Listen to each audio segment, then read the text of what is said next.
Yeah. How is this sort of process now? Like, do you look at it as you are taking a job, as you evaluate you know what I mean? That's a good question. I mean, I don't even know how to answer that. I have the job. Um, and, this summer is very important. Like, building everything around the players the right way. Um, you know, building the team the right way, doing everything, being all together. It'll be nice for me, having an understanding of our guys and, how to use them, how to play them.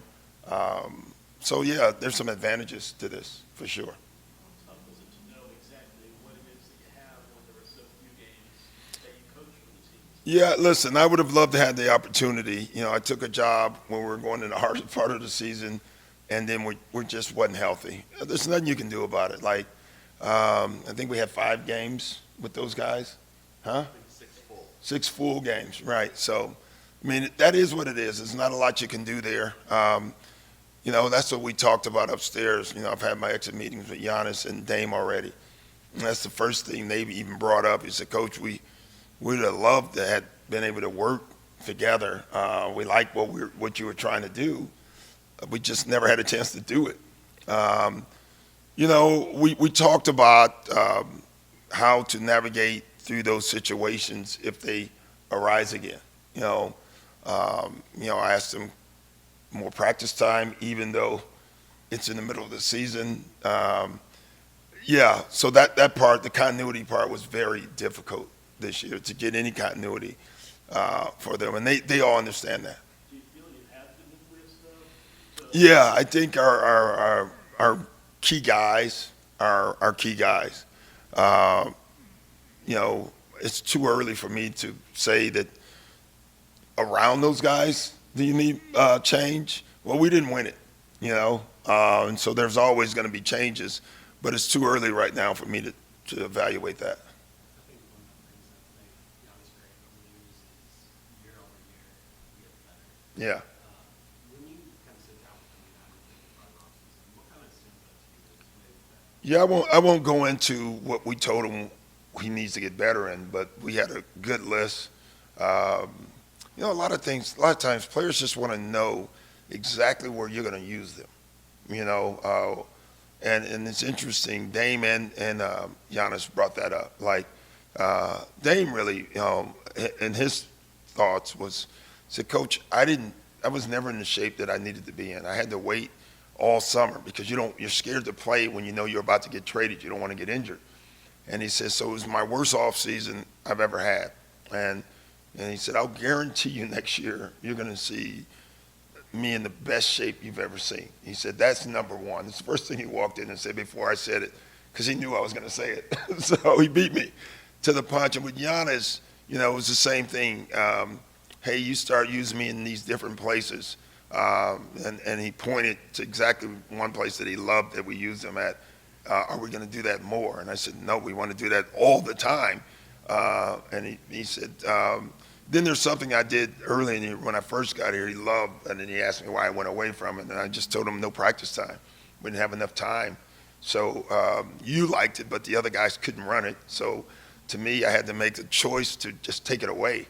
And it's funny, though, I didn't know he liked it that much. So these conversations are really important for these guys and really important for me. you work with it as a star, Yeah. this experience working with Giannis Loved it. This is Giannis is as good as it gets. I think people think that from the outside. Some don't. I don't know, but I can tell you, I've had a lot of stars, and he is in the Kevin Garnett category, and that's a high praise, if you know what I mean. There, like he everything about him is about getting better as an individual and making his team better. That's all he thinks about. Very private worker, which I love, especially in this generation. I couldn't have been happier. What do you think Dame expressed his excitement and commitment level for next year. Obviously, we haven't seen Giannis yet. What was that like to hear from them, the two of them, about this summer being together into next year? Yeah, being together? it's great. Like, think about it. Giannis worked out all summer not knowing he was going to have Dame. Dame worked out a little bit not knowing he was going to have Giannis. Chris the same way. Now all three of them get to work out this summer, knowing some of the things we're going to do. I told Giannis and Dame, I'm going to send them things all summer that we're working on for them to work on. And they both are very excited about that. I'm assuming Chris will like the same thing. So that gives us an advantage. Doc, I know you said you wanted to jump right back into working on it. Yeah. And you mentioned your downtime as well. How much downtime will you give yourself, and when will you want to jump back in? Today. I'm not kidding. I swear, I'm not kidding. I just think we got an opportunity and we got to get it right. All right, this summer is a very important summer for us. I have a lot of work to do. So I'm going to take a break at some point, but not right away. Right now, I have some work to do that I have to get things right to make sure we're ready for next year. Giannis is a guy who loves to just be on the court and not Yeah. take time off. But we see now 2 years in a row that he's got injured in the Yeah. playoffs. How do you kind of try to manage that next season? And Yeah, it's a good question. Maybe, it's funny. I asked him when he's going to start. I will say most guys said, well, in about 6 weeks. He said, 2 weeks, I think I'll be healthy. So in 2 weeks. And I said, maybe 3 weeks would be better, And then, like, doing targeted work. That's one of the things we talked about. Giannis will get his all 4 hours in of working on everything. And then I said, maybe start focuses on targeted work. And so in one day, just take jump shots instead of doing everything. I think that will help him if he does that. When you look at last night's game, you got to see Obi Toppin running up and down the floor. I saw a lot of them running up and down the floor yesterday. Yeah. As you look at this team, obviously you have a core of 4 players that are a little bit older. Mhm. When you look at the rest of the roster, do you feel like the athleticism is something you guys can Yeah, we first of all, I thought conditioning played a part last night as well. You can just see it. Hell, they could see it. Then secondly, yeah, I think, they were a more athletic team than us. They were one of the most athletic teams in the NBA as well. So every year you make changes. Again, it's too early for me to tell you what those changes are going to be. But clearly, athleticism is probably one of the things at the top. But we don't need track athletes. We can go get those, from anywhere. We can go to the track. We need skill athletes, and I think that's going to be a very high focus for us. Yeah. Yeah, it's huge for them. This is a big offseason. We leaned a little bit on AJ. We played Dre a little bit. Both have to get better. There's a lot of talk about young guys, and we'll play anybody. But I'll take an old athletic guy too. It doesn't have to be a young guy. It just has to be a guy with more length and more speed and more pace and more skill. But this summer for Marjan too, I think we don't talk about him enough. He's long and athletic, and he's probably the most skilled of the 3 guys at this point. But he's been injured so much. I mean, I literally probably got a chance to see him on the floor 2 or 3 times because he missed most of the practices. So it'll be good for me also that I get a chance to see the young guys play because this is one of those things you have to lean on your staff. Think about it, I gave AJ playing time, and I'd literally never seen him play other than film. And we started doing it with Dre as well. So this is a huge summer, but it's also a huge summer for our staff because we have to develop them. Like, I'm a big believer in development, and we have to do even a better job of developing those guys because I think that's on us, and we have work to do. You know, Pat has for a long time. He's got a lot of flack over the last 12 hours. Yeah. His interactions with both Pacers fans and Yeah. ESPN. I know he apologized on Twitter and Yeah. directly. Yeah. Have you had any conversation? Yeah, I did. I did right away because that's not the Milwaukee way or the Bucks way. We're better than that. Pat feels awful about that. He also understands emotionally. This is an emotional game, and things happen. Unfortunately, you're judged immediately, and he let the emotions get the better of him. So I'm glad that he called. That didn't come from us. We talked about things you just can't do. And so I'm glad that he called, because that call came from him, not from us telling him to make that call. That was good. I had not seen that interview. I just heard that happened. And so we talked about that, and then the ball throwing incident. Even and he made the comment to me about what was being said back his way, and I just said, I get it. But we're coaches and athletes, and we're the entertainers or whatever we are. Sometimes they can be in it wrong, but you just can't do those certain things, and he knows that as well. You had, previous to that, you had mentioned it's an important summer for players and staff. You made some change when you were hired. Yeah. You coach with these folks. What is that process like for you now in determining the staff? Yeah, I don't know. I'm going to make a lot of calls. I'm just going to evaluate the staff that I have here, and then we're just going to move forward from there. So it's too early. You've said that you stay out of training rooms, but you are the head coach of this team, and that's a new medical staff. Yeah. I know prior to your arrival, there have been calf injuries in particular here Yeah. for years. Is that something you want to be involved in? No, that's more John's area. And, obviously I work with them. So if there's things that I see that I think we can get better in, I'm going to bring them up. But coaches, I'm telling you, you just cannot get in the training room. It never leads to a good place for you. You mentioned John, there is maybe some possibility that he could go somewhere else Yeah. or do something different. For you as a coach, does that mean you gotta wait until that part of it is all settled? No, we're going to work today. So I'm hoping none of that happens, being honest. I don't know enough about it all. It's funny, I don't read that stuff because I just don't need it.